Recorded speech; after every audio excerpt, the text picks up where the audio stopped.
E, gente, o próximo conceito que a gente vai ver é o conceito de caching. Quer entender o que é caching, como utilizar caching, fica comigo até o final do vídeo.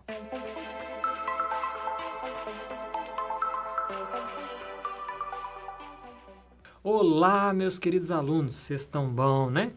Nessa aula, nós vamos ver o que é caching, como utilizar caching. Então, fique ligado aí até o final do vídeo, que vai ser interessante. E vocês vão ver o quão útil que é o caching, uma aplicação em produção.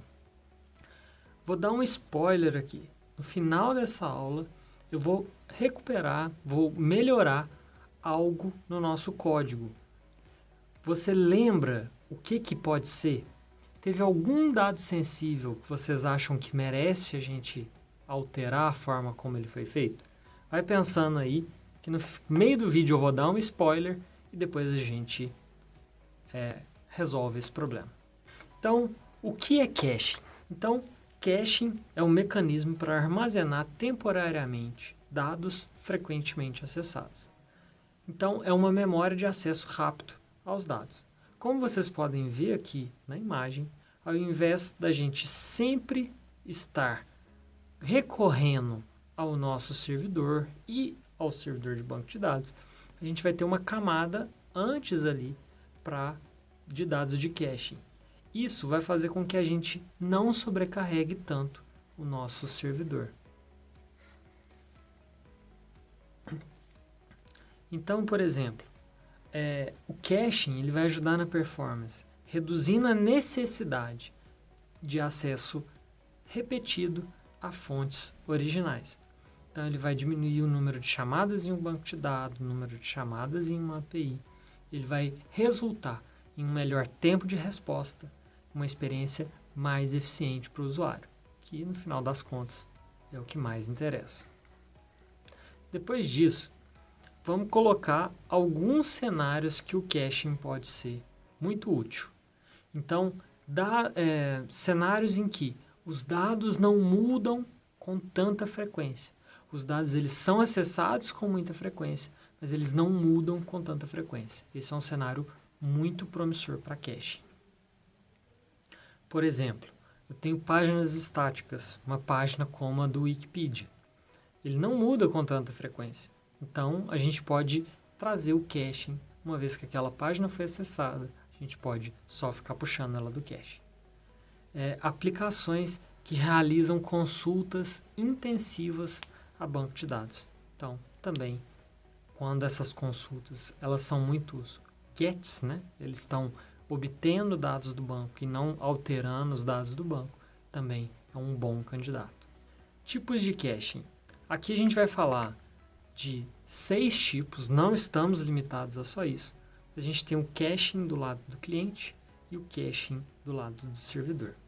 Então, é como se a gente manter dados no navegador, versus dados no servidor da aplicação. Outra comparativa é o caching em memória e o caching em disco. Então, dados de memória, eles são mais rápidos do que dados que estão em disco, que estão em um HD ou que estão em um SSD. Então, apesar de HD e SSD serem maiores, né, terem uma capacidade maior, eles são mais lentos. E a gente tem o caching de dados estáticos versus o caching de dados dinâmicos. O que seriam os nossos dados estáticos? Fazer caching de imagens, de arquivos CSS, versus consultas em banco de dados e resultados de API. Então, dados estáticos, eles são fortíssimos candidatos a estarem sempre em cache. E quais são os benefícios de se ter cache? Então, a gente vai ter uma melhoria do desempenho. Os dados em cache, eles são acessados mais rapidamente do que na fonte original a cada vez. A gente tem uma redução de carga no servidor. Como ele é menos acessado, ele não vai precisar de, talvez, escalar, né? Ele vai escalar com menos frequência. Com isso, gera uma economia de recursos. A gente não tem que expandir a capacidade, não tem que escalonar o nosso servidor. a gente diminui os nossos custos. E ele traz também uma maior escalabilidade. Vamos supor que eu reduzindo a carga, eu reduzindo o envio de recursos, de necessidade de obter recursos, a gente ganha muito ali na escalabilidade. Por exemplo, talvez utilizando caching, ao invés de necessitar de 10 máquinas, eu vou precisar apenas de 6 máquinas. Beleza, então tá aqui um conceito de caching. Agora vamos resolver esse ponto que eu disse. Se vocês olharem no nosso conteúdo de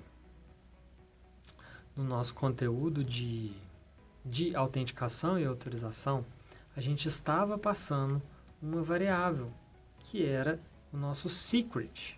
Então, se a gente olha no nosso serviço, não é no serviço não, no nosso controller, se a gente olha, a gente tem esse secret.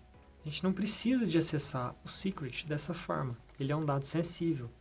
Então, um bom lugar para ele estar é no nosso .env. Então, eu vou colocar aqui o secret. Vou colocar ele diferente para quem acessar o nosso repositório não ter esse acesso e conseguir gerar um token. Então, está aqui. Como que a gente acessou essas variáveis? Tem um outro lugar que a gente utiliza, mas vamos checar aqui. Se a gente olha, a gente importou o .env no arquivo. Então, aqui no nosso controller, a gente importou o .env. E aí, se a gente abre o nosso DB Configuration, essa é a forma que a gente acessou a variável. Então, aqui, o nosso secret, ele vai receber esse valor. A gente pode, inclusive, utilizar ele direto, né?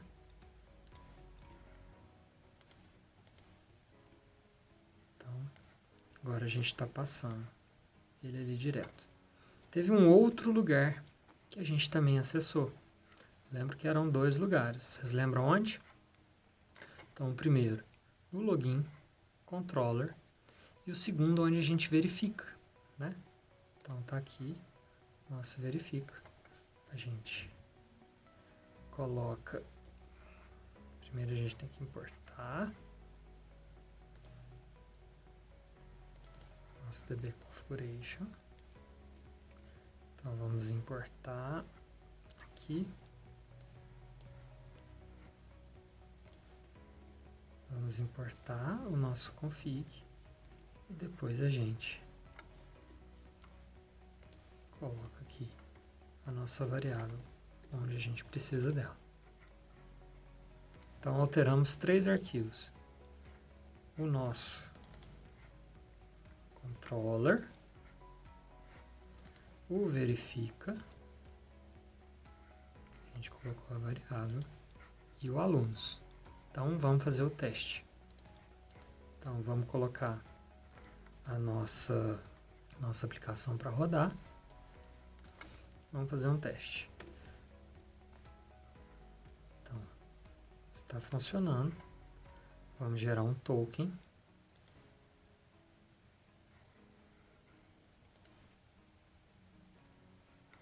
O token ele foi gerado.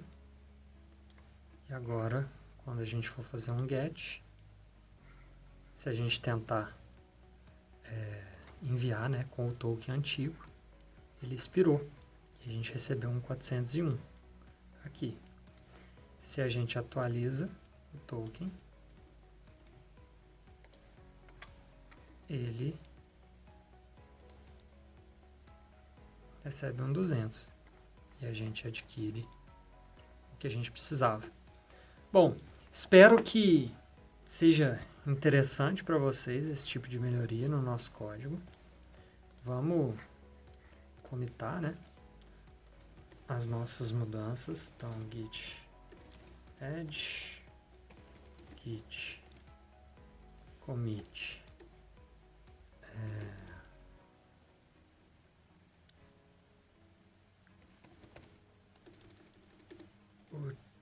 Utilizando